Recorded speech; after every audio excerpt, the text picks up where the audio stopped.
నియోజకవర్గాన్ని ఉత్తర తెలంగాణ కోనసీమగా తీర్చిదిద్దుతామని మంత్రి పొన్నం ప్రభాకర్ ప్రకటించారు. డిసెంబర్ 3న సీఎం రేవంత్ రెడ్డి హాజరయ్యే బహిరంగ సభ ఏర్పాట్లను పరిశీలించిన ఆయన ఈ సందర్భంగా పలు కీలక ప్రతిపాదనలను ముఖ్యమంత్రి దృష్టికి తీసుకువెళ్తామని చెప్పారు. వీటిలో రింగ్ రోడ్డు నిర్మాణం, స్టేడియం అభివృద్ధి, కబడ్డీ అకాడమీ ఏర్పాటు ప్రధానమైనవిగా తెలిపారు. అలాగే ఇందిరా మహిళా శక్తి పథకంతో మహిళా సంఘాలకు బస్సులు, విద్యార్థులకు సైకిళ్లు పంపిణీ చేయనున్నట్లుగా మంత్రి వెల్లడించారు.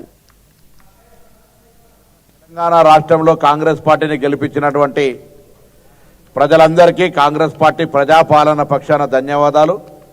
వ్యక్తిగతంగా హుస్నాబాద్ నియోజకవర్గ ప్రజలందరికీ నన్ను ఆశీర్వదించి గెలిపించినందుకు ధన్యవాదాలు తెలియజేస్తా ఉన్నా. 30 నాడు పోలింగ్ జరిగితే 3వ తేదీ నాడు ఎన్నికల ఫలితాలు వచ్చినాయి. ఎన్నికల ఫలితాలైనటువంటి 3వ తేదీ నాడు 2 సంవత్సరాలు పూర్తి అవుతున్న సందర్భంగా గౌరవ ముఖ్యమంత్రి గారు,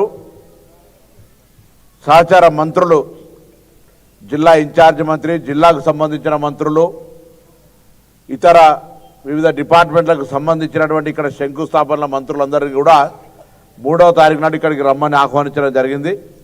ఉమ్మడి జిల్లా శాసనసభ్యులందరూ కూడా ఇక్కడికి రమ్మని, కార్పొరేషన్ చైర్మన్లు అందరూ కూడా రమ్మని ఆహ్వానిస్తూ ఉన్నాం. ఈ సభను విజయవంతం చేయడానికి నియోజకవర్గానికి సంబంధించినటువంటి ప్రజలందరూ కూడా ప్రతి ఒక్కరిని పేరు పేరున ఆహ్వానిస్తూ ఉన్నా. అందరూ కూడా 2 సంవత్సరాలు పూర్తయిన సందర్భంగా నియోజకవర్గంలో జరిగినటువంటి పనులు, జరగాల్సిన పనులు, జరిగిన పనులకు సంబంధించినటువంటి కార్యక్రమంతో పాటుగా